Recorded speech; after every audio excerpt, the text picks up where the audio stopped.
tous, merci de nous accueillir et merci à nos invités d'être présents sur ce plateau. Les hommes et les femmes que nous recevons aujourd'hui ne passent pas inaperçus. Ils ont l'habitude qu'on les dévisage, mais bien souvent, personne n'ose venir leur parler.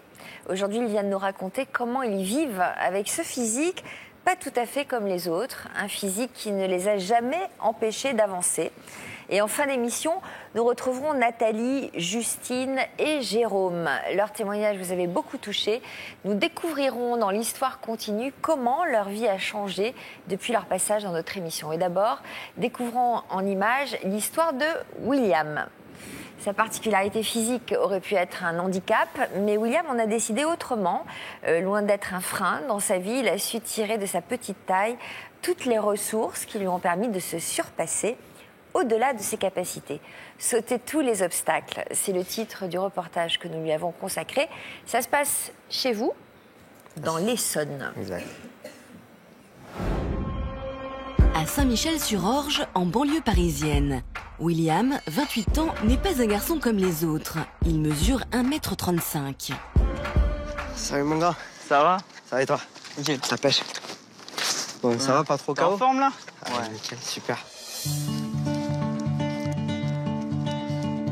Comme chaque jour, il retrouve Guillaume, 22 ans, à qui il transmet sa passion, le parcours. Une activité un peu particulière qui consiste à se déplacer de manière acrobatique en pleine ville.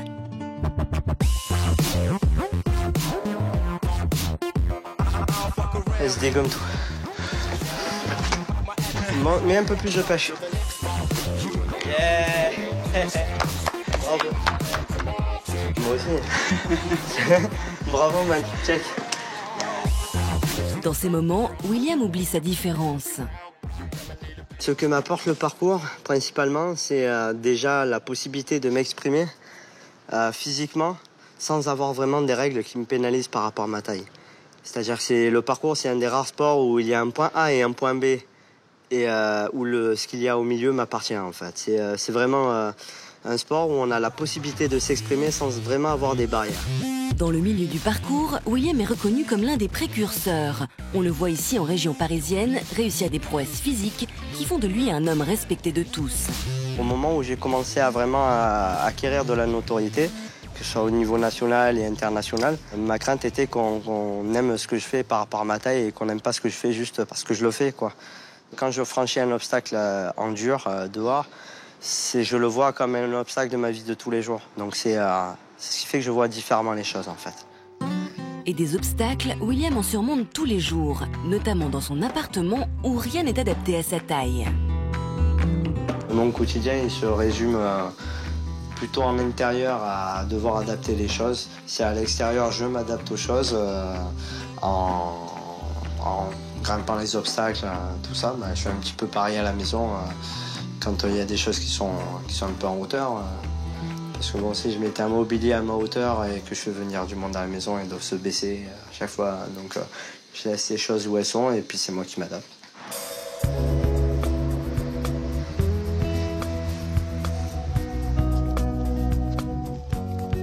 Mais William n'a pas toujours été un garçon épanoui. Dans son enfance, il a beaucoup souffert de sa différence. J'étais souvent le souffre-douleur, donc j'ai eu à passer par des bousculades dans l'escalier, des bousculades volontaires où on me poussait avec mon sac. J'étais vraiment très très très petit par rapport aux autres enfants, donc un sac qui me faisait 2 fois et donc tomber dans les escaliers, taper une fois au sol, etc. Donc,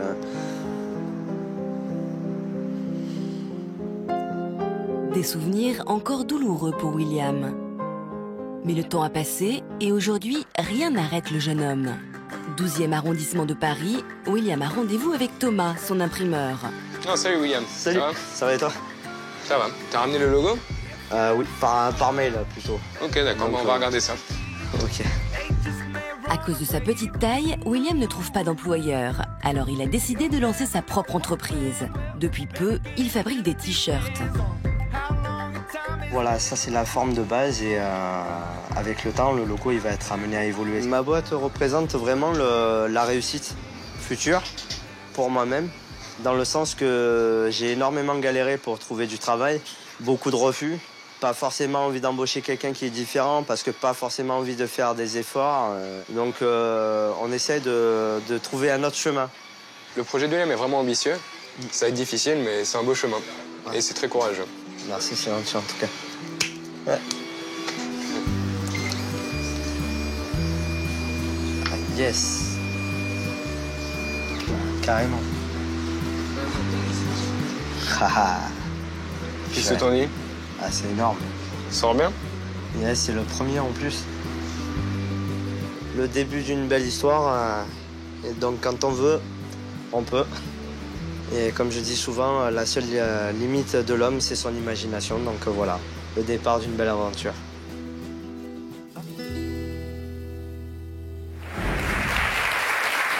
Ça s'appelle donc le parcours, ce sport.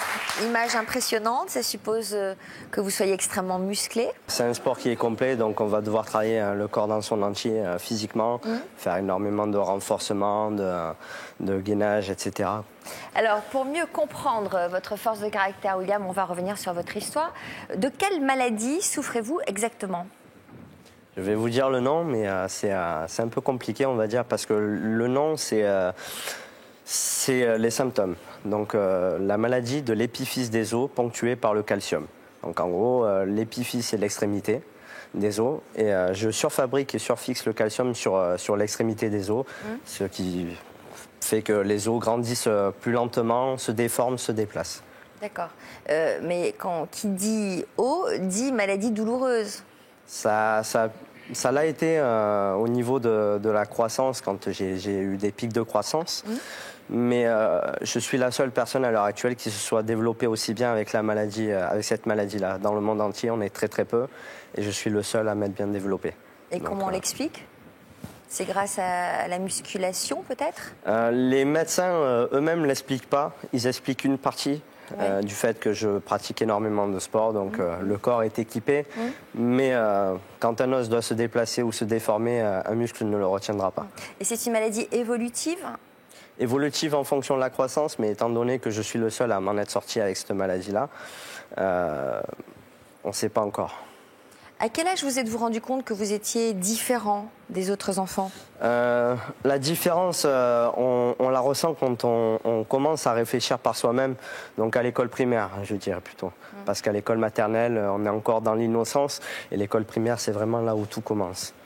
Où trouviez-vous la force, enfant déjà, d'affronter les moqueries? Parce que j'imagine que vous avez dû en subir des moqueries. Je l'ai vécu, on va dire, bien et pas bien à la fois. Ça a été un tremplin pour moi dans mon caractère. C'est-à-dire que ça vous a donné envie de vous battre?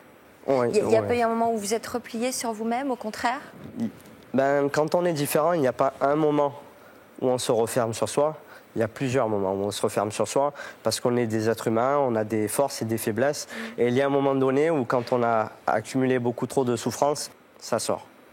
Donc en l'occurrence, ça sortait par des pleurs, par des larmes, par beaucoup de solitude par moment, l'envie de rester seul. Mais j'ai eu mes proches qui ont été là quand même et qui m'ont aussi inculqué certaines choses, du genre m'adapter aux circonstances et aux choses qui sont autour de moi. Et avec les filles, ça se passait comment? Oula, avec les filles, c'est venu très très tard, on va dire, parce que ma toute première relation, c'était à 19 ans. Et je n'y ai pas vraiment pensé avant parce que... C'est pas si tard que ça, hein? Non, mais par rapport aux ados, c'est vrai qu'on a envie de plaire, on a envie de faire partie d'un groupe, d'intégrer un groupe. Donc c'était un critère d'intégration que de montrer qu'on est normal, on va dire. Qu'est-ce que vous aviez envie de faire comme boulot quand vous étiez jeune? Ça a commencé par les animaux. Et puis très vite est venue l'envie de crapahuter, de grimper partout. Donc j'avais vu un documentaire à la télé concernant les Indiens aux États-Unis qui grimpaient sur les ponts sans être assurés et qui peignaient, réparaient les ponts, etc. Et donc j'ai très tôt eu envie de devenir donc cordiste, donc faire tout ce qui concerne les travaux en hauteur, accès difficile et dangereux. Donc en cordée. Pour flirter avec la mort? Non, pour flirter avec la vie. Simplement parce que on va dans des endroits où très peu de gens ont la chance d'aller et on voit le monde comme personne ne le voit, étant donné qu'on est en hauteur et il y a cette C'est pour prendre de la hauteur, justement? Voilà. Envie un petit peu de regarder un petit peu les choses d'en haut plutôt que de lever la tête à chaque fois pour parler aux gens. Donc c'est C'est une bonne réponse. Excellente réponse. Nous allons ouvrir la première partie de notre émission, une différence à exploiter, et saluer Yvonne, notre psychologue.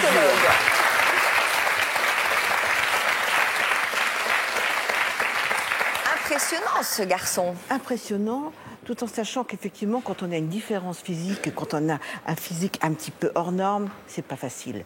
J'ai envie de vous dire, c'est un combat au quotidien. Vous avez évoqué que de temps en temps, il y a effectivement cette forme de repli face aux critiques. Mais aussi en vous regardant et en vous écoutant, on voit combien vous vous affirmez en permanence. Vous ne laissez pas de prise à la critique. Vous ne laissez pas de prise à tout ce qu'on peut poser comme regard négatif sur vous. Vous allez de l'avant, vous allez au-delà. Vous prenez constamment de la hauteur pour reprendre vos termes. Et ça, je trouve ça extraordinaire. Pardon, mais j'imagine que c'est un long parcours. Un long parcours, sans jeu de mots, pour en arriver là. Oui. C'est un parcours au quotidien, on va dire. Quotidien. Parce qu'on est être humain, donc je pense que ces phases où on redescend, où on est fatigué et où on craque, c'est des moments qui sont nécessaires. Parce que ça voudrait dire que nous serions des surhommes et on n'est pas des surhommes. Donc on a besoin de ces descentes pour remonter. Vous avez quel âge? J'ai 28 ans. Oh là là. Oui, mais je crois que ça donne une force extraordinaire. Ouais. Parce que le combat est au quotidien, comme vous dites. C'est un engagement, quasiment.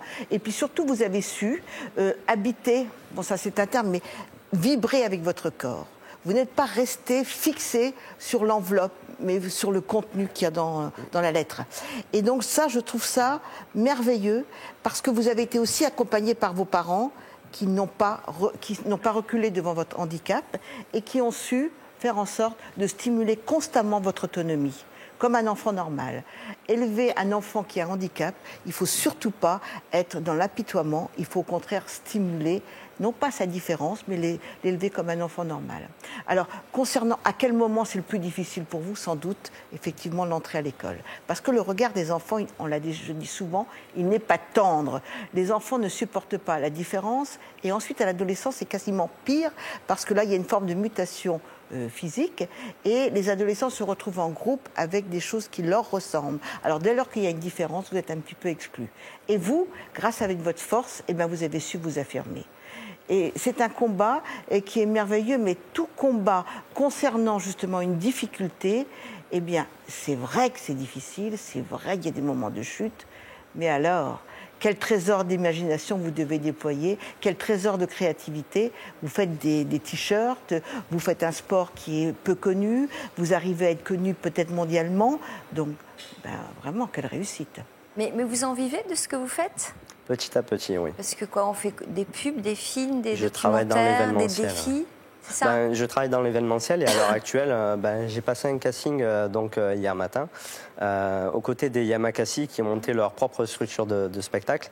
Et donc j'ai été pris lors du casting pour un spectacle sur les planches de théâtre, quoi. Donc pour décembre, ça se passera sur Paris et ça se tournera en province aussi. On viendra vous filmer? Avec plaisir. On va saluer Floriane. Bonjour. Floriane, vous êtes atteinte de vitiligo. C'est une maladie de l'épiderme qui se caractérise par une dépigmentation de la peau. À quel âge est-elle apparue, cette maladie? Alors, je ne me souviens plus exactement, mais elle a apparu vers l'âge de 7 ou 8 ans. Donc par une petite tache blanche qui a commencé par le genou derrière et que j'ai remarqué. Et j'avais l'avantage de savoir déjà ce que c'était. Pourquoi? Parce que, en fait, j'avais un cousin qui était déjà atteint de cette maladie. Donc c'est une maladie génétique. On peut être plusieurs à l'avoir par famille. Donc, du coup, je savais déjà ce que c'était. C'est peut-être ce qui a fait que ça a été plus facile par la suite. Est-ce que vous l'avez accepté tout de suite? En fait, voilà, vu que ce cousin, je l'ai toujours vu, alors peut-être que lui, dans sa vie de tous les jours, le vivait mal. Mais nous, on le voyait dans un cadre familial. Donc, du coup, il était tout à fait naturel. Du coup, moi, ça m'a permis d'assimiler ça comme quelque chose de naturel, de banal. Ben voilà, il avait ça, j'avais ça aussi. Bon, ben, c'était pas dramatique et du coup, c'était une chance. Voilà. Comment cette maladie a-t-elle évolué alors? Alors, elle a évolué, en fait, elle s'est étendue donc, à toutes les articulations. Donc, c'est en général comme ça que ça évolue chez les personnes. Donc, genoux, chevilles, phalanges, coudes, etc. Et aussi, et c'est le plus marrant, commissure des lèvres et tour des yeux. Donc, commissure des lèvres qui s'étend à bouche de clown. C'est plus marrant, vous dites? C'est ce qui gêne un peu plus les gens souvent, c'est qu'on finit par avoir une bouche de clown et des yeux de panda. Voilà. En tout cas, vous avez l'air de le vivre très bien, tout ça. Vous êtes ravissante. Merci. On a l'impression que vous êtes tatouée, c'est une sorte de tatouage. Voilà, oui, c'est vrai que moi, j'ai eu la chance de jamais y faire attention. Alors du coup, par rapport à William, je me sens un peu gênée parce que moi, en fait, cette différence m'a jamais gênée. À toutes les périodes de votre vie, même à l'adolescence. J'imagine que vous avez entendu quand même des réflexions et vous avez subi des regards. Et en fait, oui, j'ai pas subi des regards, j'ai eu des regards. J'ai eu des regards et parce que les regards, on en a tous, je veux dire. Mais vous avez choisi de ne pas les subir alors? C'est pas un choix. C'est vrai qu'en fait... Il y a des personnes qui l'auraient mal vécu d'être regardées. Oui, c'est vrai. Mais je ne peux pas expliquer pourquoi moi, je ne l'ai pas forcément mal pris. Après, j'ai eu la chance aussi, et je ne sais pas pourquoi, de ne jamais, dans toute mon enfance, avoir eu de réflexion négative. Alors oui, on dit que les enfants sont cruels. Bon, mais coup de bol avec moi, pas du tout. Juste une fois dans mon adolescence, je me souviens, parce que d'ailleurs c'était la seule fois de toute ma vie, où il y a deux jeunes gens qui m'ont dit retourne te laver, t'as encore du blanc autour de la bouche. Mais en fait, même ça m'a rien fait. Je me suis dit, bon, ils essayent de faire une blague qui tombe à l'eau, parce que moi, ça me faisait rien du tout. Je trouvais ça même pas nul, même pas marrant. Peut-être avez-vous eu une famille particulièrement aimante, protectrice, bienveillante? En fait, j'ai eu la chance d'avoir une maman qui a bien réagi et je la félicite parce que vraiment, dès que j'ai eu ça, elle a pas du tout dramatisé. C'est peut-être ça aussi qui m'a aidée. Elle m'a dit, voilà, on t'achète, vu que c'est une maladie on souffre pas mal à cause du soleil, puisque c'est une peau dépigmentée, donc c'est une peau albinos, la partie blanche. Donc ça veut dire quoi, qu'on ne peut pas s'exposer au soleil? Non. Pas du tout. Je brûle. Je crame. Même avec de la crème? Si, avec de la crème. Si, avec de la crème, écran total, avec un super vêtement anti-UV, j'ai une très belle ombrelle avec donc laquelle je me trimballe. Non, le soleil j'évite, mais bon, il y a pire, c'est vraiment pas dramatique. Et donc voilà, donc elle m'a acheté directement casquette, lunettes de soleil, de la crème et puis zou. Puis voilà, on n'en parle plus. Vous êtes toujours aussi positive? Oui. Non, parce que quand même, dans cette émission, on a souvent l'habitude de recevoir des gens qui ont un parcours à faire, qui ont quand même des petits problèmes. Vous, et c'est pour ça, du coup, je me sentais gênée, parce que moi, c'est vrai que ce côté-là, en tout cas, m'a jamais gênée. Et avec les garçons? Et avec les garçons, contrairement à ce qu'on peut croire, ou parce que j'entends beaucoup de jeunes femmes qui sont atteintes de cette maladie, qui disent ça y est, voilà, j'ai du vitiligo, ma vie est foutue, je pourrai plus jamais rencontrer personne, je vais être mise dans un coin, je vais jamais plaire à personne. C'est faux. Les garçons adorent ça. Ah bon? Ils trouvent que c'est... Non, mais c'est... D'après les retours que j'ai, ils trouvent... je sais pas, ça doit alimenter leur fantasme. Ça fait un peu sexy, un peu mystérieux, ça donne un petit côté panthère. En tout cas, c'est du vécu. Vous l'avez vérifié, ce que vous avancez. En tout cas, moi, d'après les retours que j'ai eus, d'après ce que les messieurs m'ont dit, ils adorent ça. Bon, peut-être pas tous, mais voilà, il en faut pour tous les goûts. Alors, vous, c'est presque allé jusqu'à devenir un atout, ce vitiligo. Vous en avez même joué? Oui. Vers l'âge de 25 ans, donc j'étais sur des forums qui parlaient de cette maladie pour voir un peu comment les gens l'appréhendaient, etc. Il y a beaucoup de personnes atteintes de cette maladie? Il y a environ 3% de la population de chaque pays. D'accord. Donc ça fait quand même pas mal de monde au final. Hein. Et donc sur ce fameux forum, il y avait une jeune femme qui avait posté une annonce pour son mari, qui était un artiste mexicain, et qui recherchait une personne donc atteinte de vitiligo, parce que lui, son thème général, c'est la tâche. Donc la tâche en général, c'est conceptuel, hein, c'est un artiste. Et il avait été embauché donc, par un grand magasin parisien pour réaliser une de leurs vitrines. Il avait carte blanche, donc il pouvait faire ce qu'il voulait. Donc il recherchait une personne atteinte de cette maladie. Et la pauvre dame qui postait cette annonce a vu vraiment des retours terribles. Limite, elle avait été insultée, les gens étaient offensés, etc. La pauvre. Et moi, j'avais été la seule à lui répondre. Et du coup, donc on s'était rencontrés, le projet avait abouti. Je me suis retrouvée donc en bikini dans une grande vitrine, voilà, avec mon vitiligo dans les rues de Paris, la chose que j'aurais jamais imaginée. Voilà. Ça, c'est un exemple, de photos qui peuvent être faites. Il faut dire que vous avez l'air particulièrement bien foutu, comme on dit. Non ? C'est gentil. Oui. En fait, merci. En fait, à l'adolescence, par exemple, je reviens juste là-dessus, j'étais complexée, pas du tout par mon vitiligo, mais par mes kilos en trop. Et j'avais beaucoup d'acné, donc j'étais complexée par ça. Donc c'est vrai que, comme on disait, les complexes, c'est vraiment dans la tête. Et moi, le vitiligo, rien du tout. Et du coup, après cette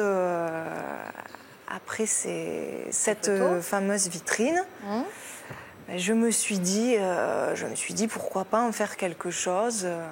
Et donc pourquoi pas essayer de travailler avec des photographes que ça pourrait intéresser. D'où donc diverses photos que j'ai fait. Donc quoi, vous êtes devenue mannequin ? Mannequin, non, c'est un grand mot. Je suis modèle, je suis pas mannequin. Parce que voilà, c'était pas pour faire de la photo pour faire de la photo. Moi, ça m'intéresse pas. Ça ne m'intéresse pas du tout parce que c'est pour être une sorte de porte-parole. Oui. En fait, c'est comme ça que finalement, ça s'est enclenché, voilà. Après, moi, faire des photos pour faire des photos, des filles jolies et très bien faites, il y en a à l'appel, sourire devant l'objectif, c'est très sympa. Il y en a plein, il y en a tout plein. C'est très sympa, ça flatte l'ego, ça donne de très beaux souvenirs, donc c'est bien, ça me donne des choses à montrer plus tard. Mais moi, vraiment, mon but, c'est de travailler sur ce thème-là, de travailler sur la peau, donc c'est pour ça que du coup, je fais du nu. On ne voit pas grand-chose, après, c'est pas hyper... ça reste soft. Mais le but du jeu, c'était vraiment qu'on voit la peau. Est-ce que votre maladie évolue ? Oui, elle évolue. Je suis en train de devenir toute blanche. Alors après, combien de temps ça prendra, je ne sais pas, hein, puisque vers l'âge de 7-8 ans, j'avais juste une toute petite tache blanche et que maintenant, je suis à peu près moitié-moitié, donc... Qu'est-ce que vous ferez quand vous serez toute blanche ? Je serai triste. Je serai triste parce que moi, ce que j'aime, c'est ça, c'est être bicolore. C'est comme ça qu'on s'appelle, hein, nous les gens avec du vitiligo, on s'appelle extraordinaire. Et je trouve que c'est un exemple où on voit combien les complexes, ils reposent beaucoup plus sur une vulnérabilité psychologique que sur la disgrâce elle-même. Ça, c'est une première chose. Et je crois que ce qui est intéressant, c'est que finalement, votre vitiligo a été vécu comme une forme de signature familiale, c'est-à-dire que votre cousin l'avait, et c'est passé totalement normalement. Il n'y a pas une stigmatisation de votre problème.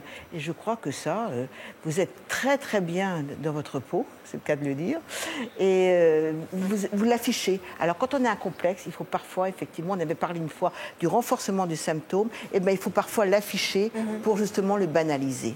Et vous l'avez fait. Amélie, est-ce que vous auriez répondu, vous, favorablement au photographe, si vous l'avez demandé ? Pas sûr. Pas sûr. Non. Bon, avec beaucoup de maquillage. Pour quelle raison avez-vous répondu à notre appel à témoins ? Parce que depuis l'adolescence, je souffre d'hirsutisme. Donc en fait, c'est un dérèglement hormonal qui est lié à des ovaires qui sont avec beaucoup de kystes dans les ovaires. et qui provoque en fait l'apparition de poils qui normalement sont réservés aux hommes, mais qui se développent chez la femme. Donc au niveau de la barbe, essentiellement, les bras, le ventre, voilà. Donc ça s'est produit surtout au moment de l'adolescence, à partir de l'adolescence. Voilà, au moment de la puberté, vers 11-12 ans, quand j'étais au collège. Comment l'avez-vous vécu ? Ben, pas très bien. Au départ, c'était que du duvet tout fin, étant donné en plus que je suis assez châtain foncé. Et après, ça s'est vu de plus en plus au niveau de la moustache, au-dessus des lèvres, du cou, donc les remarques, voilà. Donc là, vous les avez subies, les remarques ? Oui, en grande partie, oui. En 2005, vous avez rencontré Sylvain. Oui. Est-ce que ça a posé un problème entre vous ? J'y ai pas vraiment pensé au départ. Peut-être inconsciemment, je me disais, bon, il faut que je sois nickel, nickel de partout, comme on dit. Voilà, mais j'avais une petite appréhension, et quand même. Et vous en avez parlé tous les deux ? Pas vraiment, non. Pas directement. C'était un complexe quand même ? Vous le viviez comme un complexe, vous ? Oui, mais c'est vrai que j'essayais de le cacher, j'essayais de faire en sorte que ça se voit pas. Et de détourner l'attention sur autre chose. Ça veut dire qu'avec lui, vous n'en avez jamais parlé ? Il sait que j'ai ce souci-là parce que quand je lui dis, bon, il faut que j'aille chez l'esthéticienne, voilà, il sait que c'est pour ça, mais je lui ai pas dit, je vais me faire épiler tel endroit. Voilà. Vous êtes ensemble depuis combien de temps avec Sylvain ? Ça fait 7 ans. Et en 7 ans, vous n'avez jamais vraiment abordé le sujet ? Pas que je me souvienne, pas directement. On ne s'est pas mis autour d'une table à discuter. Alors, ce qui me fascine, c'est que vous soyez là quand même aujourd'hui, sur ce plateau. Oui. Alors que vous n'en avez jamais parlé directement avec lui. Oui. Et qui va nous rejoindre quand même tout à l'heure. C'est plus facile. Ça me fascine totalement, moi, parce que ça me semble quand même plus facile de parler en tête à tête. Ça m'arrange pas de vous dire ça. Hein. Ça m'arrange pas par rapport au boulot que je fais, mais quand même. Ouais, c'est un problème très intime, mais le fait qu'il y ait beaucoup de tierces personnes, ça facilite les choses. De le dire, de s'en parler devant des ça caméras, rend la chose moins intime. Devant Yvonne et devant un public. Ouais. Finalement, ça désintimise tout ça. Ouais. Aussi fou que ça puisse paraître. Non, mais Amélie arrive devant un public qu'elle ne connaît pas, mais qui est néanmoins présent, à exprimer son complexe, je veux dire, à le dire tout haut. Et c'est vrai que dès lors que vous n'arrivez pas à en parler à votre conjoint, c'est qu'il y a une souffrance par rapport à cela. Une souffrance non dite que lui perçoit. Et lui non plus, comme il ne veut pas vous faire souffrir, comme il ne veut pas ouvrir cette brèche pour ne pas vous faire souffrir, eh bien, il se tait. Mais néanmoins, il faut savoir que ce complexe qui induit de la souffrance peut inhiber énormément vos problèmes intimes, parce que rien de pire que les complexes pour fragiliser notre vie sensuelle. C'est terrible, les complexes inhibent la sexualité. Bon, en tout cas, c'est super courageux, je trouve. Voilà. Non ?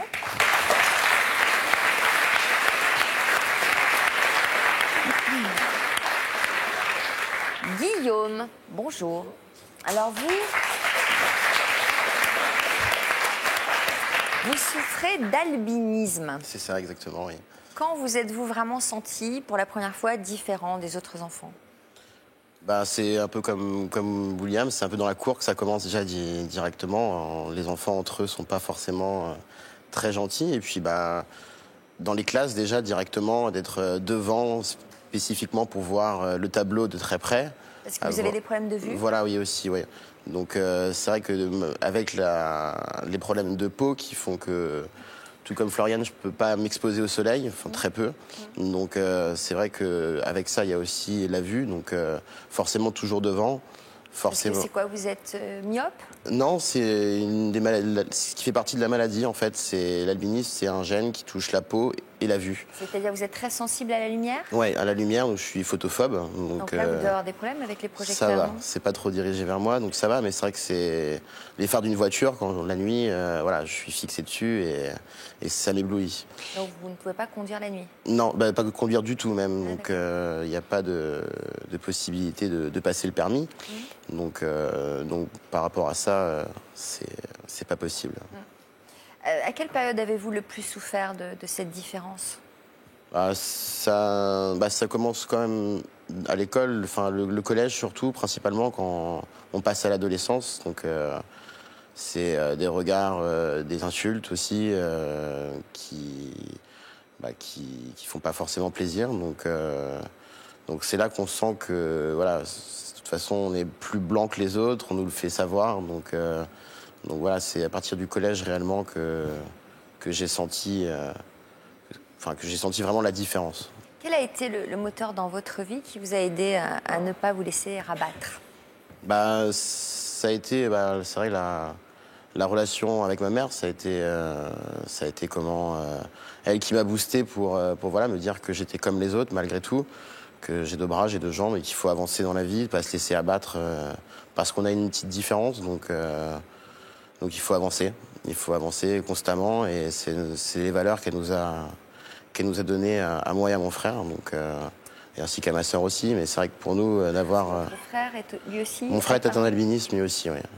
Donc, on va l'accueillir sans plus attendre, celle qui a su vous donner le courage de vous battre. Merci d'applaudir Fabienne.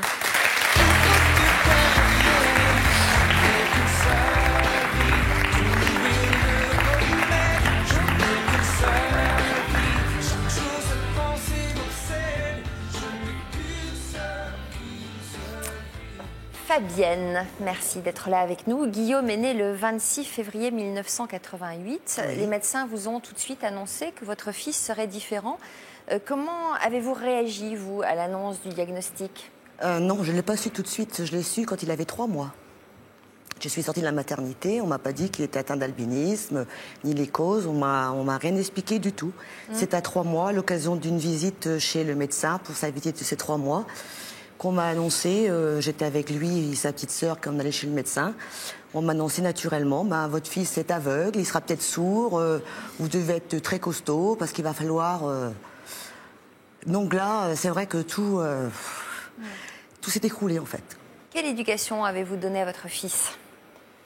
Déjà, vous, comment vous vous êtes remise de ce diagnostic? Apparemment, ça a été très dur les premiers moments. Ça a été dur parce qu'on ne connaissait pas du tout la maladie. On n'avait pas Internet pour prendre les renseignements. On ne savait pas. Et de toute façon, je ne voulais entendre aucun médecin parce qu'à partir du moment où on ne me l'avait pas annoncé à la naissance et qu'on allait arriver sur Paris ensuite, je savais que j'allais avoir les questions à mes réponses. Donc j'ai laissé les choses se faire. Et puis à 4 mois et demi, 5 mois, on s'est aperçu qu'il regardait sa main. On s'est dit, il commence à apercevoir quelque chose.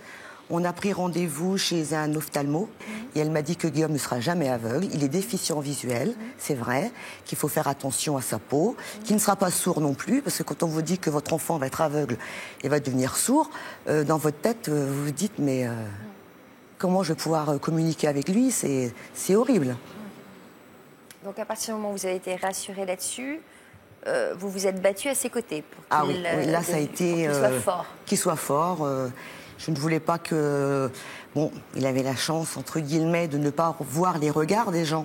Parce que, bon, comme il ne voyait pas beaucoup, moi, je les voyais à sa place. Donc, je réagissais. Je ne réagissais pas devant Guillaume, parce que je ne voulais pas qu'il sente qu'il ait une différence. Je dis, il sera assez tôt de s'en rendre compte par la suite. Alors, la sœur est avec nous. Oui. Elle s'appelle... Morgane. Morgane, votre fille aînée. Elle est avec nous dans le public. Bonjour, Morgane. Bonjour. Vous pouvez venir nous rejoindre peut-être sur le plateau, ce sera plus simple. Merci. Bonjour. Morgane, alors comment vous sentiez-vous enfant au milieu de vos 2 frères qui ne vous ressemblaient pas? Qu'est-ce qu'on ressent en tant que petite fille? On ressent beaucoup de différences. Au début, c'est vrai que maman m'a expliqué beaucoup ce qu'il en a été, pourquoi moi j'étais brune, lui était blond, parce qu'au début, on n'a quand même que 2 ans de différence. Mais par la suite, quand il y a eu Jean-Baptiste, du coup, j'avais 6 ans, Guillaume en avait 4. Et là, c'était encore un deuxième petit frère atteint de la même maladie génétique, et moi encore différente. Donc du coup, quelque part, j'aurais aimé aussi être atteinte de cette même maladie génétique pour qu'on soit plus forts tous les 3. Et pour qu'on sache que je suis vraiment leur sœur. Vous êtes culpabilisée d'être différente, alors, pour le coup. Oui. Alors que vous n'étiez pas, vous, atteinte de la différence. Mais c'est moi qui me sentais plus différente qu'eux, en fait. C'est incroyable, ça. Comment vous l'avez géré, ça? C'est pas tout à fait... C'est pas facile à gérer, hein. Il n'y a pas de mots. Comment expliquer que c'est... Puis après, ça ne se commande pas. C'est un ressenti, c'est une sensibilité que j'ai aussi par rapport à ça. Donc je suis l'aînée, je me suis toujours dit il faut protéger mes frères. Et puis du coup, beaucoup d'enfants m'ont déjà dit de toute façon tu as été adoptée, c'est pas possible, c'est pas tes vrais frères ou c'est tes demi-frères. Donc du coup, je me suis toujours battue pour justement prouver et montrer surtout que c'était bien mes frères. Et c'est pas évident. Parce que même aujourd'hui, quand on est ensemble, on sort beaucoup ensemble, c'est toujours ah, t'avais une sœur, dis donc, elle est bien brune. Voilà, c'est vrai que c'est pas facile. Alors, vous avez pris votre envol extrêmement tôt. Vous êtes parti de la maison très tôt. Guillaume, à quel âge? Je suis parti après le collège, mes 16 ans. Pourquoi? Vous aviez envie de partir? J'avais envie de prendre mon envol, donc j'avais envie de voir un peu ce qu'il y avait autour de moi, donc je suis assez fonceur. Alors on pourrait penser que vous aviez besoin d'être protégé, justement, dans un cocon. Ouais, mais j'avais besoin de faire mes propres expériences aussi, de pouvoir voir la vie telle qu'elle l'est, sans être protégé, justement. Et voilà, vous vous sentiez faire face, peut-être trop protégé? Peut-être pas trop protégé, non, mais... Bon, on était un peu quand même, mais voilà, après, c'était à moi aussi de faire mes expériences et c'est le choix que j'ai voulu... Quel genre d'expérience vous avez faite? C'était de me retrouver, on va dire, seul face au reste du monde, en quelque sorte, quoi. Donc, dans ma famille, on a beaucoup de cuisiniers. Donc, je suis venu par la pâtisserie dans un premier temps et ensuite, au fur et à mesure, je suis passé au salé et voilà, dès que j'ai commencé à travailler, j'ai voulu... mettre à mon compte et ouvrir un resto. Voilà, ouvrir un restaurant, quoi qu'il arrive. Donc j'ai fait mon parcours, j'ai fait mon petit bonhomme de chemin et puis voilà, je suis arrivé. Vous direz tout à l'heure si vous y êtes arrivé ou pas, mais d'abord on va se tourner vers Yvonne. Quel conseil vous pourriez donner, Yvonne, à ceux peut-être qui vivent mal leurs différences physiques? Alors je crois que dans un premier temps, il faut exposer aux yeux, au regard des autres, sa différence. Ça, c'est s'affranchir et aller au-devant du regard des autres. Et puis aussi, ensuite, il faut faire le deuil, j'ai envie de vous dire, d'un corps idéal, d'une image idéale. Ensuite, savoir que le complexe est plus une fragilité psychologique qu'une disgrâce. C'est-à-dire que si on est bien dans sa peau, si on a confiance en soi, eh bien, je crois que le complexe passe inaperçu. Donc, corps idéal, c'est relatif. C'est une notion très relative. On voit des filles magnifiques qui ont des complexes. Complexées. Donc le complexe est issu d'une vulnérabilité psychologique et d'une absence de confiance en soi, d'absence de regard. Vous savez, l'image du corps, on le dit souvent, mais a une origine très inconsciente. Elle est due au regard que les parents posent sur vous, à la façon dont vous avez été élevé, les mots que vous avez entendus. Donc je crois qu'il faut absolument s'affirmer, savoir combattre. Pourquoi combattre? Parce que le combat rend heureux. Je veux dire que ça stimule, on est dans l'action. Et surtout, se recentrer sur son corps, c'est-à-dire sur les sensations, plutôt que sur son apparence. Quand vous êtes dans votre ressenti, eh bien l'apparence n'a plus trop d'importance. Je crois que c'est les conseils. Alors, comment nos invités ont-ils su tirer parti de leurs différences pour rebondir et ainsi modifier leur destin? Eh bien, nous découvrirons leur témoignage dans notre deuxième partie. Ce sera juste après ces quelques messages de la rédaction. Comme nos invités, vous pouvez nous raconter votre histoire. Vous êtes l'aîné d'une grande fratrie et vous vous êtes beaucoup occupé de vos petits frères et sœurs, quitte à vous oublier. Issu d'une famille très nombreuse, vous avez souffert d'un manque d'attention de la part de vos parents. Grandir au sein d'une grande fratrie a toujours été pour vous synonyme de concession et de sacrifice, ou au contraire, cela ne vous a pas empêché de réaliser vos rêves. Le jour où vous avez pris votre envol et quitté votre grande fratrie, vous avez ressenti un déchirement ou au contraire un vrai soulagement. À la tête d'une famille nombreuse, vous avez conscience de ne pas avoir prêté la même attention à tous vos enfants et vous le regrettez. Pour nous raconter votre histoire, contactez notre équipe au 0820 16 30 15 ou connectez-vous sur le site de France 2, rubrique Toute une histoire. Aujourd'hui, dans la dernière partie de l'émission, ce sont Nathalie ainsi que Jérôme et Justine qui nous ouvriront les portes de leur quotidien. On va pouvoir faire d'autres projets avec Julien et avec ce bébé. Depuis leur premier passage sur notre plateau, leur vie a bien changé. Mon rêve, ça serait qu'on trouve la solution, on dise voilà, la leucodystrophie, ça n'existera plus, il n'y a plus personne qui connaîtront ce que vous avez vécu. Ça serait génial. Nous les retrouverons dans la dernière partie de l'émission, dans l'Histoire continue. Comme nos invités, vous pouvez nous raconter votre histoire. Votre mère sort avec des hommes beaucoup plus jeunes et vous avez du mal à assumer sa vie amoureuse. Vous voyez d'un très mauvais œil que votre mère tente de séduire vos amis. Votre mère aime les hommes plus jeunes et vous avez déjà été en rivalité avec elle à cause d'un homme. Vous êtes fier que votre mère plaise à des garçons plus jeunes, vous lui avez même déjà présenté des amis. Vous êtes vous-même une femme cougar et vous ne comprenez pas que votre enfant le vive mal. Pour nous raconter votre histoire, contactez notre équipe au 0820 16 30 15 ou connectez-vous sur le site de France 2, rubrique Toute une histoire. Bienvenue si vous nous rejoignez sur le plateau de Toute une histoire. Selon une étude, lorsque nous rencontrons une personne, notre attention serait captée à 55% par son apparence physique et seulement 7% par ses paroles.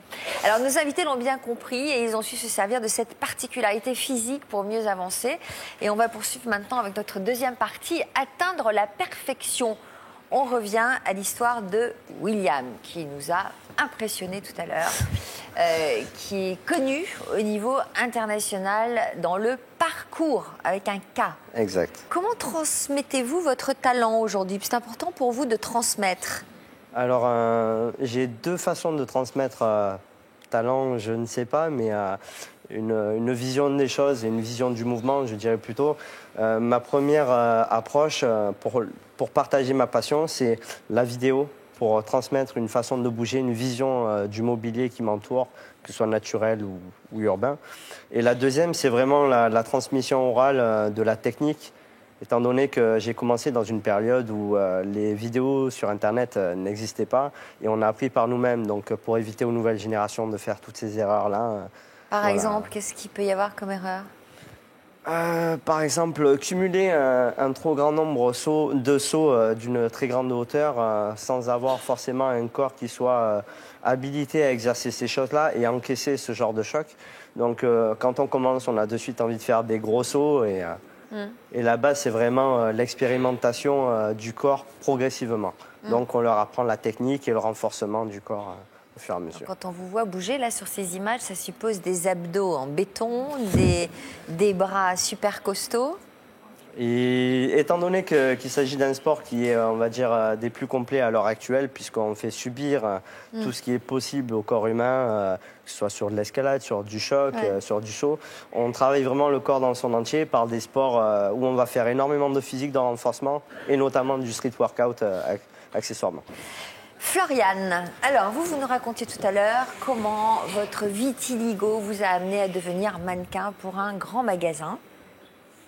Un modèle. Oui, voilà. Mannequin, il ne faut pas modèle. Donc c'est quelque chose que vous revendiquez aujourd'hui. Est-ce que quelque part ça vous fait plaisir d'être le porte-parole justement de la différence pour aider peut-être ceux qui seraient complexés? Alors en fait, ça me fait plaisir, oui, disons que je profite de l'occasion. Donc tant mieux puisque ça s'est trouvé comme ça. C'est vrai que j'ai plein de copains qui ont du vitiligo qui me disent « Ah, t'es notre ambassadrice tu vois. On me porte un peu plus haut que moi, pour moi, je suis. Belle, cette photo-là. Mais oui, ça c'est un ami qui est peintre, c'est Louis Trézeras, et qui donc et qui me dit que ça l'inspire, cette peau. C'est une peinture? Lui, pour la peinture, ça c'est une photo qu'après lui, il transforme en peinture. Mais c'est lui qui prend les photos, donc. Vous faites quoi dans la vie? Je suis assistante d'éducation. Donc je suis surveillante dans un lycée. J'adore mon métier. Et, Pourquoi? Ah, j'adore parce que je suis entourée de gens de plein de vies, les adolescents. Est-ce qu'il y a un truc que vous n'aimez pas, vous, dans la vie?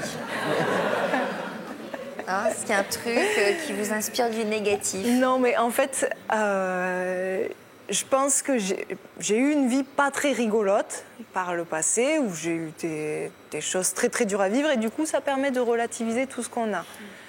Finalement, on a beaucoup. Pardon? Des choses difficiles en dehors de vous? Enfin, en dehors de vous, oui. Que j'ai été amenée à vivre en dehors de mon vitiligo complètement. Et du coup, ça amène à relativiser beaucoup de choses. Et à se dire que finalement, il y a beaucoup de choses dans la vie qui sont très, très, très bien. Et même les petits riens. Alors, en octobre 2008, Julien est entré dans votre vie. Il est avec nous aujourd'hui. Il paraît qu'il vous regarde avec un sourire gourmand depuis le début de cette émission. Comment vous êtes-vous rencontrés tous les deux? En fait, vous avez un peu le même sourire, hein, tous les deux. Il y a une similitude dans le sourire. Alors en fait, on s'est rencontrés donc sur Internet. C'était pas forcément pas un site de rencontre du tout. Hein, ça s'est fait comme ça. Et donc sur ce site, c'est vrai que lui, il a vu en premier donc une photo de moi. Donc c'est une photo de mon visage. Donc on voyait pas forcément le vitiligo ni rien. Mais ce qu'il m'a avoué par la suite, c'est que petit à petit, il est allé farfouiller un peu dans mes photos et que, déjà, je lui plaisais beaucoup au premier abord, mais le fait de voir que justement, j'avais du vitiligo, il s'est dit, tiens, ça c'est un truc intéressant, c'est un truc... Désolée. C'est ce qu'il m'a dit. Et voilà, que c'était quelque chose de mystérieux, de sympa, qui changeait. Et ça lui a plu encore plus. Non seulement je lui plaisais déjà, mais du coup, c'était un petit truc en plus. C'est formidable, alors. Voilà, tant qu'à faire. Bon. Et alors, donc, vous êtes mariés? Oui, on s'est mariés il y a 3 ans, 2010. Voilà. Qu'est-ce que vous pouvez dire à Amélie qui a le courage de venir sur notre plateau, mais qui manifestement n'a pas parlé aussi ouvertement de sa différence? Eh bien, en fait, ça m'étonne. Ça m'étonne beaucoup de pouvoir rester avec une personne 7 ans. Surtout que j'imagine que tu partages la vie du quotidien avec lui. Je trouve qu'il y a des choses... je sais pas, je vais parler... je suis assez naturelle. Mais je veux dire, il voit tout de toi. Je veux dire, il t'entend aller aux toilettes, il te voit le matin quand t'es... Non, mais il te voit le matin quand t'es pas très très fraîche, il t'a vu malade, il t'a vu... à mon avis, pour lui, il s'en fiche complètement. Bah oui, je pense aussi. Hein. C'est ça qui est marrant. On s'est pas dit... C'est... Oui, ok, il y a ça, bon, voilà, on passe à autre chose, quoi. En fait, j'ai l'impression qu'il y a beaucoup de pudeur entre vous, beaucoup d'amour et de pudeur, et que vous pensez... je veux pas l'embêter avec ça, et c'est lui mon ne pas truc à vouloir moi. vous en parler pour vous épargner. Donc justement, on va savoir ce qu'il pense. Et je répète, c'est courageux, vous qui n'en avez jamais parlé alors que vous êtes ensemble depuis 8 ans, de venir en parler devant nos caméras. Il s'appelle Sylvain.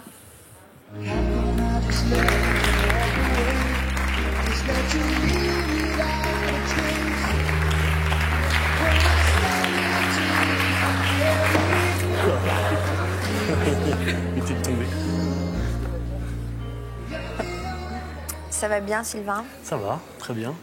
Je vous comprends, ça doit pas être facile d'être là aujourd'hui. Hein. Pas trop, non. Hein, voilà. Bon, en tout cas, merci d'avoir accepté de venir. Pourquoi avez-vous accepté? Pour Amélie, parce que donc elle m'a expliqué qu'elle allait témoigner dans votre émission et qu'elle m'a demandé de pouvoir être présent. Donc pour elle, j'ai accepté. Vous saviez de quoi elle allait parler? Très rapidement. C'est-à-dire? C'est-à-dire qu'elle m'a juste dit qu'elle allait participer à l'émission, le thème, et c'est tout. Et alors, vous avez tout de suite su de quelle différence il s'agissait? Je me suis douté, oui, que c'était par rapport à sa maladie, oui. Bon. Lorsque vous l'avez rencontré, vous l'avez remarqué tout de suite? Oui, je l'ai remarqué tout de suite. Et en fait, j'ai pas du tout été choqué par son apparence. Je l'ai trouvé plutôt jolie, dynamique, voilà, pleine de vie, en fait. Donc ça ne vous a pas posé de problème? Pas du tout, non. Mais pour autant, vous ne lui en avez pas parlé? Non, non, non. Pour quelle raison? Mais en fait, je sentais que c'était un peu tabou, ce sujet, et j'osais pas la mettre mal à l'aise, en fait. Et vous pensez que de participer à notre émission, ça peut faire évoluer les choses? Oui, je pense que du coup, le fait d'en parler et puis de voir que je suis présent aussi aujourd'hui, donc je pense que ça lui montre aussi que pour moi, c'est rien du tout et que je l'aime comme elle est depuis le début et que ça ne changera pas, quoi. Est-ce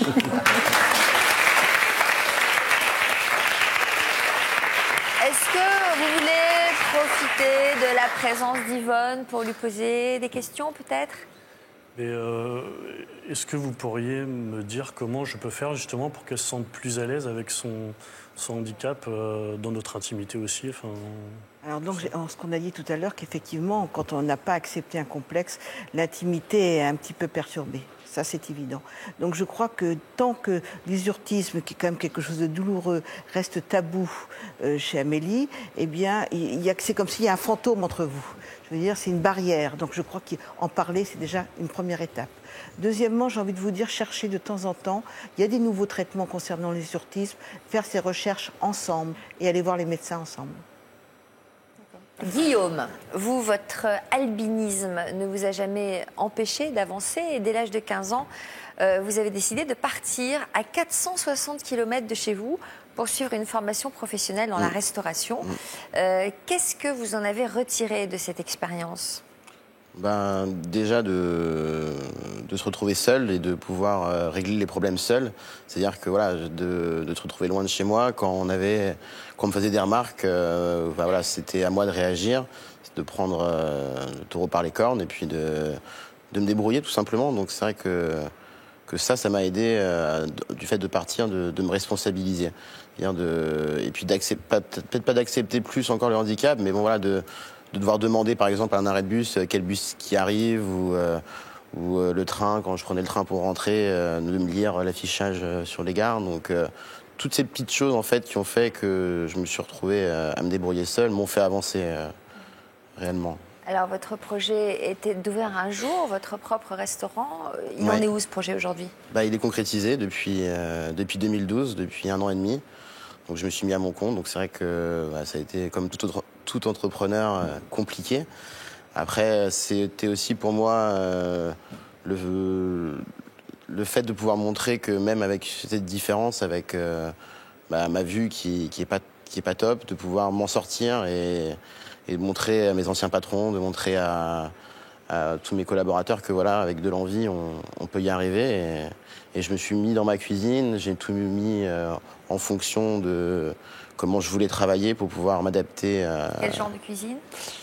Quel genre de cuisine ? Quel type de cuisine ? C'est du traditionnel, c'est... C'est bon ? C'est très bon, bien sûr. Merci à tous d'avoir participé à cette émission. Merci pour la leçon que vous nous avez donnée aujourd'hui, à la fois de courage, d'optimisme et de combativité et d'adaptabilité. Merci à tous d'être venus. Chaque jour, les personnes que je reçois dans cette émission font preuve d'un grand courage en venant sur le plateau et bien souvent leurs témoignages forcent le respect et l'admiration. Alors vous vous demandez sans doute ce qu'ils deviennent une fois les micros débranchés et les projecteurs éteints.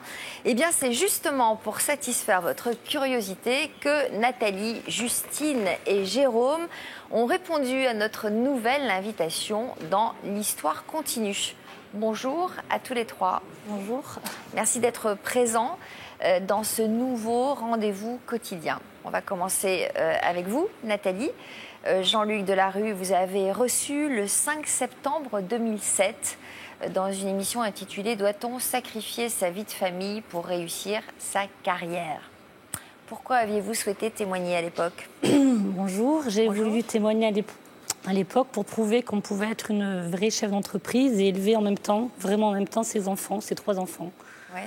Voilà, donc j'ai été d'ailleurs la seule sur le plateau, puisqu'il y avait des mamans qui avaient tout laissé tomber pour élever les enfants et d'autres qui avaient fait des enfants mais qui ne s'en occupaient pas. Et je pense que j'ai réussi à le prouver à l'époque.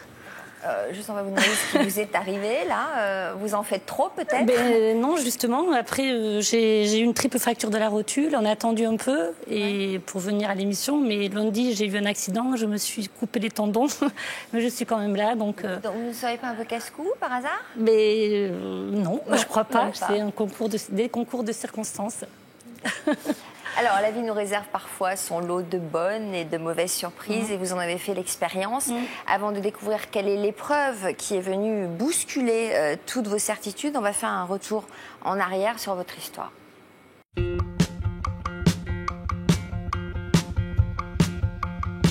Moi, je suis une maman, une vraie maman, et je suis aussi une chef d'entreprise. Très attachée à sa carrière, Nathalie avait choisi de mener tout de front, son entreprise et ses enfants. C'est un métier super difficile. Et rajouter à ça le fait d'être maman, c'est vrai que c'est compliqué. Tu pourrais pas faire un choix entre ta vie professionnelle et tes enfants, quoi. Ouais. J'ai beaucoup de mal. Mais alors qu'elle se croyait assez forte pour tout gérer, Nathalie s'était effondrée. Vous êtes restée hospitalisée quand même 2 mois il y a quelques temps. Oui. Qu'est-ce qui vous est arrivé d'un coup d'un seul? Je pense vraiment que c'était du surmenage. Vous avez craqué? Non, je me suis complètement laissée aller. Sur notre plateau, Liliane, la mère de Nathalie, nous avait confié ses craintes. Qu'est-ce que vous pensez du rythme de vie de votre fille aujourd'hui? Vous êtes inquiète? Oui, ça oui. Ça, je trouve que c'est quelque chose qui m'angoisse. Qu'est-ce qui vous manque de votre fille? Faut parler franchement sans langue de bois. Qu'est-ce qui me manque? Un peu de présence. Mais elle peut pas faire plus. Mais malgré tout, entre ses enfants et son travail, Nathalie continuait de mener une vie à 100 à l'heure. Moi, j'ai un besoin viscéral des deux.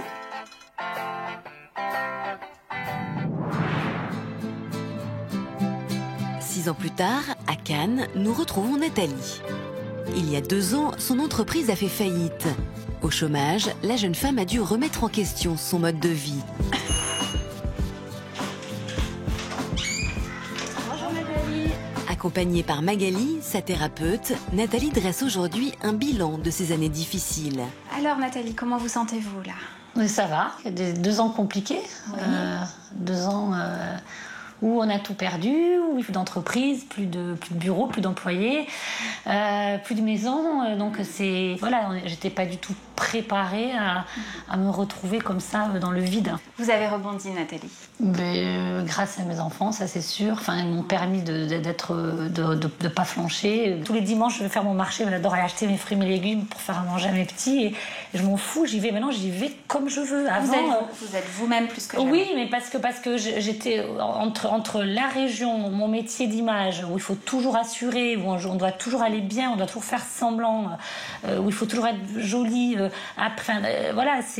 Et ici, je suis comme je suis. Après toutes ces épreuves, Nathalie a décidé de mettre à profit son vécu. Son nouveau défi, aider les personnes en difficulté en devenant coach. Rendez-vous aujourd'hui avec Lionel, formateur en coaching. On a parlé des 3 profils principaux, qui sont le premier profil. Adulte. Alors, on va commencer par le parent aujourd'hui. Le parent. Adulte et enfant. L'adulte et l'enfant. Le fait d'être coach professionnel, c'est où on accompagne l'humain pour l'aider à changer. Au moment de ce changement de vie, si j'avais eu la chance de rencontrer des personnes comme Lionel, peut-être que ça m'aurait permis à me réorganiser pour faire différemment en tout cas. Entre ses cours et ses enfants, Nathalie trouve même le temps maintenant de partager des moments privilégiés avec sa mère, Liliane. Ça fait du bien d'être ensemble. Tu m'étonnes. Il y a quelques années, on était obligés de prendre rendez-vous pour te voir. Oui, je peux enfin profiter de toi. Un peu plus, on va dire, un peu plus. Beaucoup plus. Oui, bon, toi tu penses beaucoup plus. Ce qui est sûr, c'est que depuis que tu as arrêté de bosser, j'ai moins de scrupules à te demander de venir, à te voir, ça c'est sûr. Tu es moins dispersée par les paillettes, par cette vie que tu menais avant. Ah, ma Bichette, je suis vraiment contente de t'avoir retrouvée. Moi, je suis contente que tu sois moins angoissée, plus sécurisée, plus... Voilà, Et je suis contente que tu penses que le chemin sur lequel je suis... c'est la bonne route, j'ai l'impression, vraiment. Que Dieu t'entende.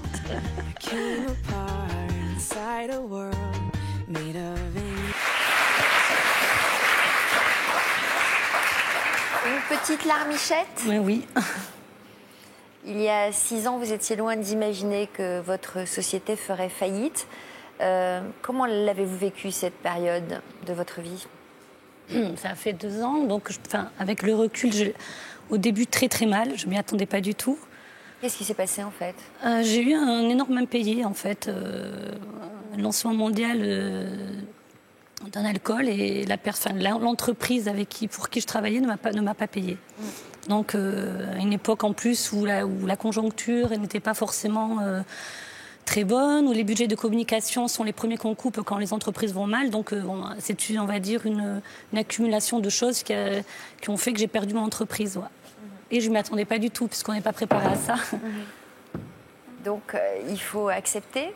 J'ai mis du temps à accepter, mais aujourd'hui j'ai accepté, ouais. Il faut accepter, il faut affronter justement...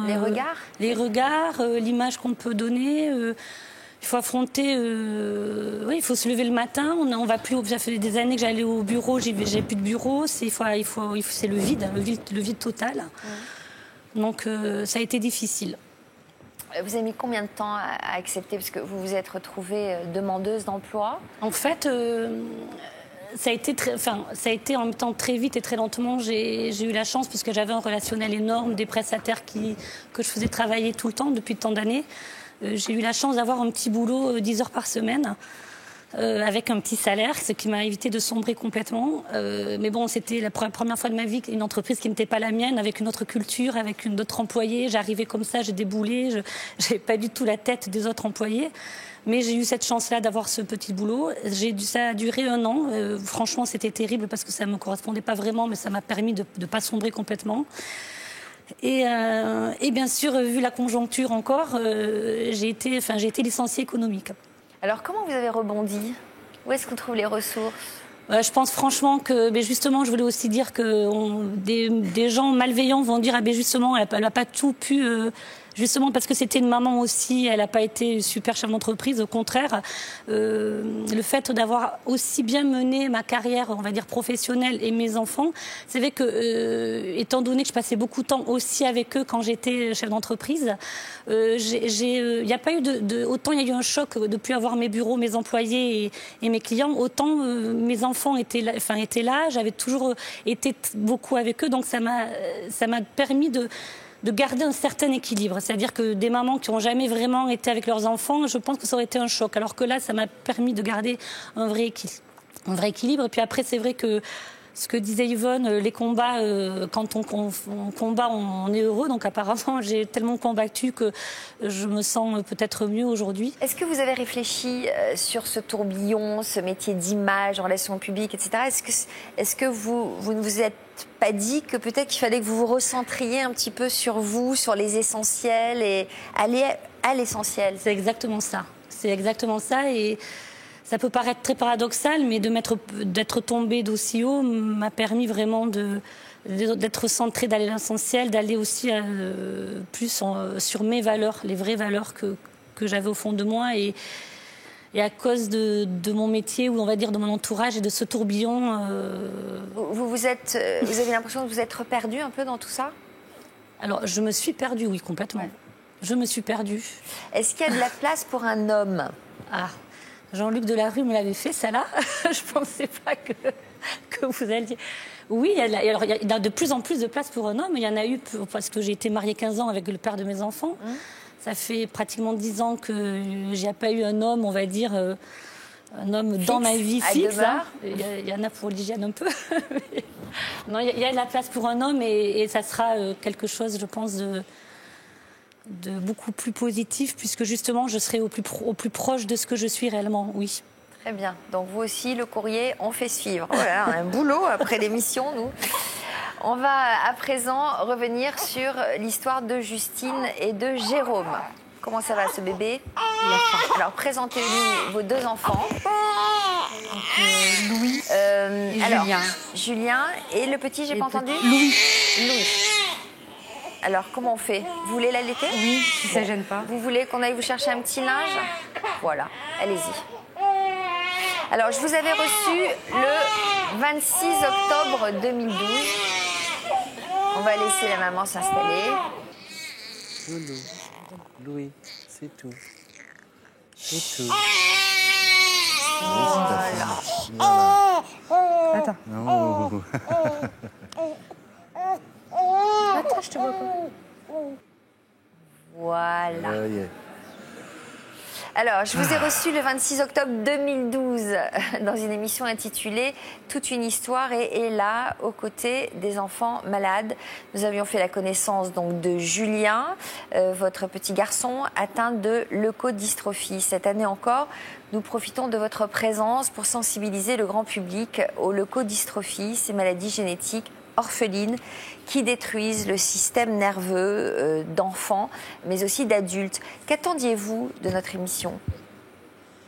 J'attendais à cette époque-là de l'émission de faire connaître la maladie à ma famille, à mes amis et aussi au grand public, car c'est une maladie rare, donc pas grand monde ne la connaît ou la connaît mal. Je voulais montrer aussi que malgré la maladie, on avait aussi le quotidien avec un petit garçon de 2 ans à l'époque. Oui, mon ange. Un quotidien basique avec d'une maman qui élève son enfant à la maison. Il a quel âge, Julien? Julien, il a 3 ans et demi. 3 ans et demi. Comme de nombreuses familles, vous avez pu trouver du réconfort auprès de l'association ELA. À quel point cette association est-elle importante pour vous? Alors, l'association est importante pour nous car elle apporte le partage, une deuxième famille.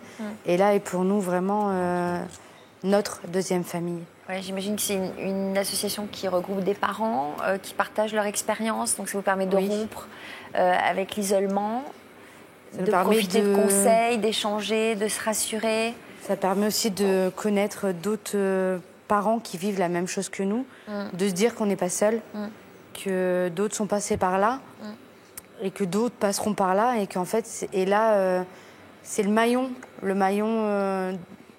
du passé, du présent et du futur, car les personnes qui sont passées par là nous apportent à nous. Et nous, notre rôle, je pense aussi, c'est d'apporter à ceux qui arrivent. Donc c'est vrai que pour nous, et là, on conseille et puis de présence. Et là, c'est... Vous avez le droit de parler, vous oui, aussi, non, hein. mais C'est bien, bon. donc vas-y. Alors, comment il va, Julien, aujourd'hui? Julien va bien. Il nous entend? Oui. Il comprend. Il réagit, il comprend, oui. Il entend ce qu'on dit? Oui. Il sourit? Oui, quand il veut. Bonjour, Julien. Il me fait un petit sourire? Je dis bonjour. Je dis bonjour. Ah ouais, bonjour. Un petit sourire. Alors, il y a un an, vous nous aviez livré un témoignage très poignant, évidemment, tous les deux en compagnie de Julien, votre petit garçon. On va regarder ce reportage et puis on se retrouve juste après.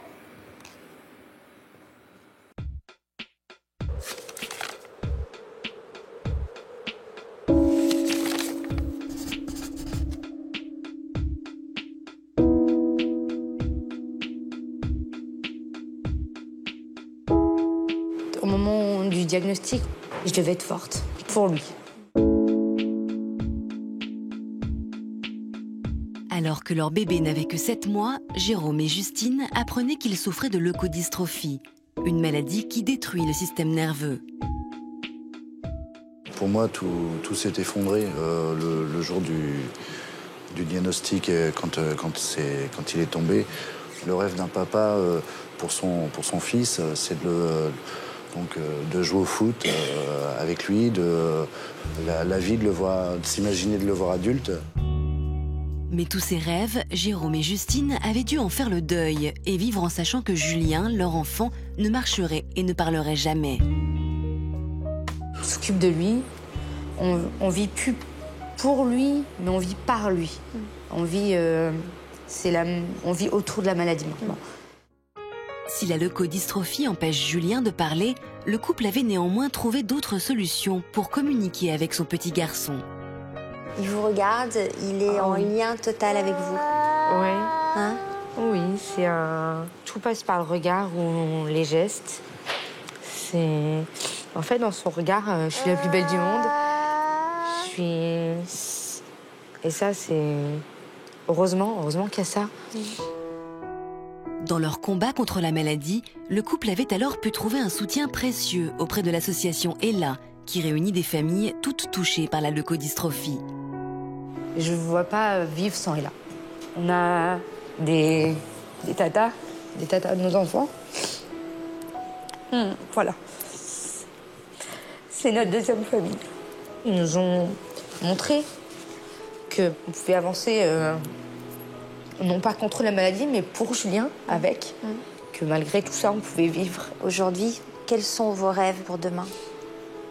Mes rêves, un petit frère, une petite sœur, pour redonner du peps à notre famille.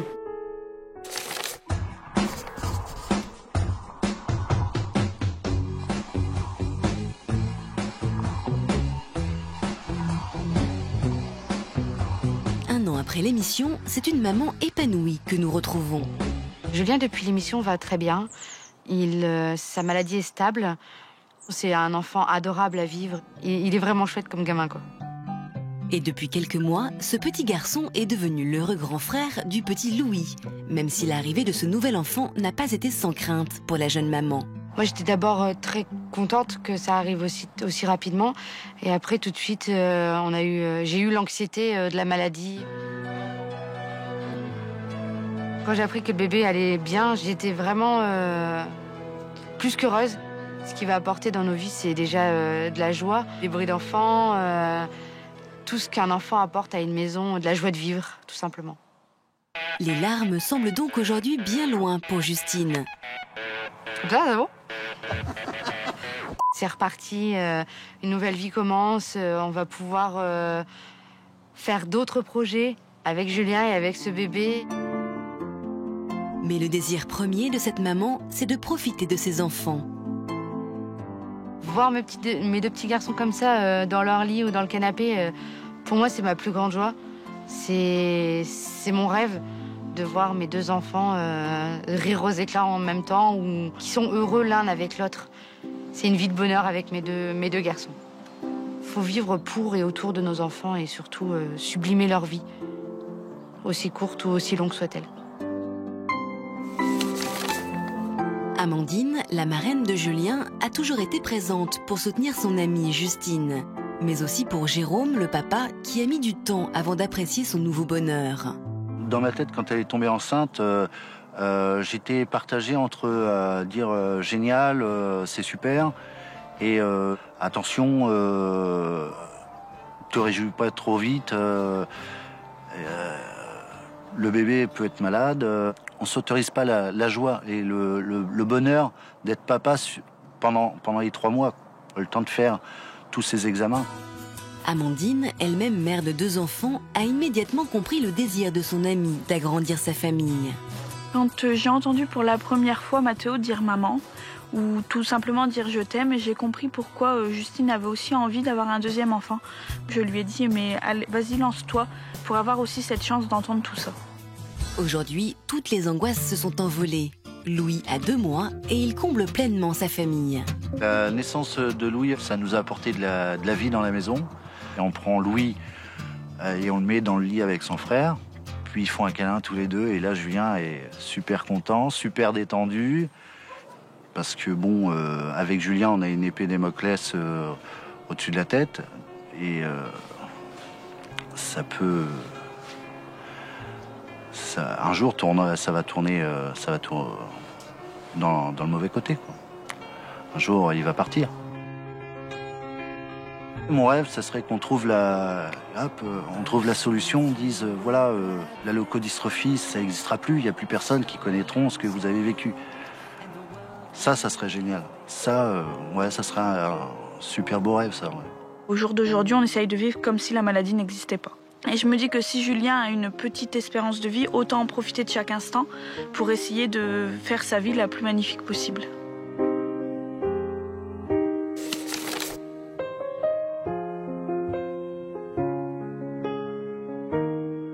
« 9h du matin. Chez Justine, c'est l'heure du réveil. Bonjour. T'as fait des gros dodos? Oh oui. Allez, on étire un bras. Oh, ça fait du bien, ça. Ça fait du bien. Allez, on étire l'autre bras. Allez, on étire. Voilà, ça y est bien. Ah, tu fais le beau gosse. Ouais, ils sont beaux les cheveux de Julien. Une fois Julien réveillé, Justine lui fait immédiatement profiter de la présence de son petit frère. Coucou mon ange. Eh mon Louis, ça va? On va aller voir Julien, on va aller lui faire un câlin. Julien, regarde qui c'est qui vient te voir. C'est petit frère. Regarde. Julien. Regarde. Voilà. Oh, c'est Louis. De les voir comme ça tous les deux, pour moi c'est magique parce que je vois juste deux frères. Il n'y a pas le lien de la maladie dans cette relation-là, c'est juste de l'amour.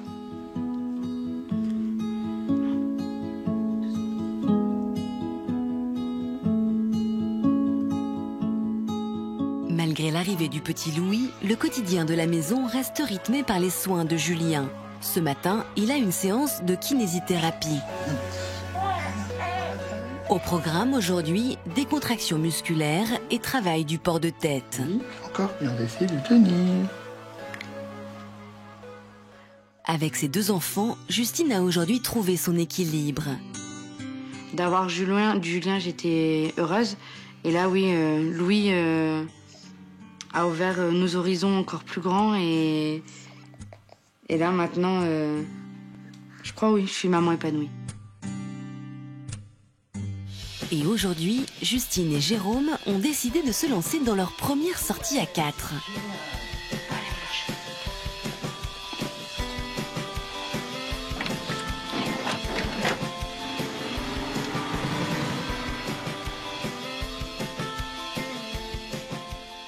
Pour l'occasion, les parents ont choisi un endroit adapté à leurs 2 enfants. Allez, je te pose là. 1, 2, 3. Un dernier tour, mon ange. On y va. Ouais. Un peu fatigué. Tu veux qu'on s'en promène? Tu veux qu'on aille voir les arbres? Ouais, ça, tu préfères? Regarde un peu. Voilà. Tu les vois? Voilà. On se met en dessous des arbres parce que Julien aime bien la nature, aime bien le vent qui bouge les feuilles des arbres. Voilà, Julien aime bien tout ça. Ouais. Ah, tu t'es réveillé, mon bébé? Ah bah, je te dis boire un coup.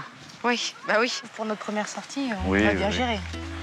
Oui, bah allez, regarde, ça lui fait du bien. Ouais. Ça fait- On a réussi à s'organiser quand même. Oui. Ce qu'on peut nous souhaiter, c'est que, Pas d'évolution dans la maladie déjà. ouais, que Julien aille bien, que Louis aille bien, tout aille bien.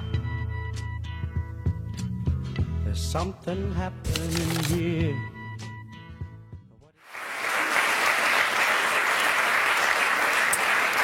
Voilà, et il a l'air d'aller aussi bien que possible, Julien. En tout cas, on voit qu'il est bien avec vous et que vous vous en occupez merveilleusement, que vous le stimulez. C'est une stimulation permanente, j'imagine, toute la journée. Chaque jour. C'est tout le temps. Il faut tout le temps. Oui. Justine, quel souvenir gardez-vous de votre participation à toute une histoire? Un souvenir positif, car les gens, ça a permis aux gens de mieux comprendre à nos amis, collègues de travail, de mieux comprendre le quotidien, notre quotidien, de mieux appréhender aussi la visite de Julien. Quand il venait, ils avaient peut-être moins d'a priori sur lui et sur la maladie. On va espérer que votre témoignage donne de l'espoir aux familles touchées par la leucodystrophie. Vous souhaitiez d'ailleurs profiter de notre émission pour leur transmettre un message. Oui, je souhaitais remercier toutes les familles, toutes les tontons et les tatas d'Ella, comme on les appelle, toutes ces personnes qui sont là, qui, grâce à elles, nous font embellir notre quotidien. Et je tiens tout particulièrement à faire une petite dédicace à Tina et Georges. Tina était avec nous lors de l'émission. Et elle a perdu sa petite Emma en début d'année. Et Tina a souhaité que Julien et la poussette d'Emma, qu'on continue avec Julien le combat et de pouvoir justement transmettre toute sa générosité à travers ce don. Et ce don, pour nous, c'est magique. Et pour Emma et pour tous nos anges d'Ella, comme on les appelle, on va continuer à se battre pour un jour essayer de trouver la solution. Car cette semaine, c'est la semaine nationale d'Ella. Donc c'est la semaine où tous les enfants vont, comme on dit, mettre leur basket. C'est la dictée, la semaine nationale où tous les enfants vont plancher sur un texte écrit. Et après, vont faire une journée sportive pour mettre leur basket à la place de nos enfants et courir pour nos enfants et récolter des dons. Car il faut savoir qu'il y a plus de 2000 établissements, je crois, qui font partie de Mettez Basket. On va mettre les coordonnées de l'association si vous souhaitez envoyer des dons. Merci d'être venu nous voir. Et puis évidemment, une pensée pour Tina et sa famille. J'imagine que cette poussette est ultra perfectionnée. Oui, c'est une poussette évolutive qui permettra à Julien d'être bien maintenant, d'être bien dans 2 ans ou juste à temps qu'il grandisse. Ça permet de voir venir. Ça fait partie des coûts au quotidien que représente aussi la maladie pour que l'enfant vive confortablement et le plus dignement possible. Merci d'être venu nous voir. Je vais vous demander de signer le grand livre de l'histoire continue. Alors j'espère que vous êtes gauchère. Vous êtes gauchère ? Oh bah ça tombe bien alors. Voilà. Merci. Merci à vous tous pour votre confiance et vos témoignages d'espoir. À bientôt pour d'autres histoires. Tout de suite, le sommaire de notre prochaine émission. Bon après-midi sur France 2. Merci.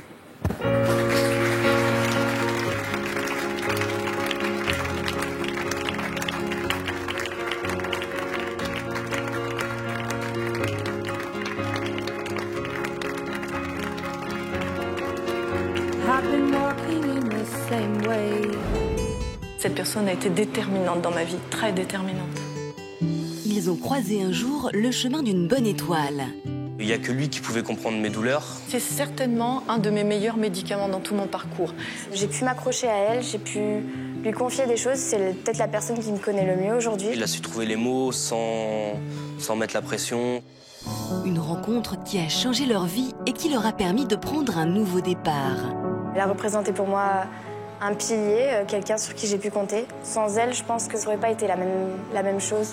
C'était quelqu'un de fondamentalement honnête, de droit, et qui était persuadé que de toute façon, tout le monde avait le droit à une deuxième chance. Involontairement, tu le sais pas, mais je pense que tu m'as sauvé la vie. Sur le plateau de Toute une histoire, ils rendront hommage à leur ange gardien. Un grand merci pour tout ce qu'il a fait, la patience qu'il a eue. On dit jamais assez merci dans ces moments-là. Merci beaucoup Sophie, c'est extraordinaire. Merci.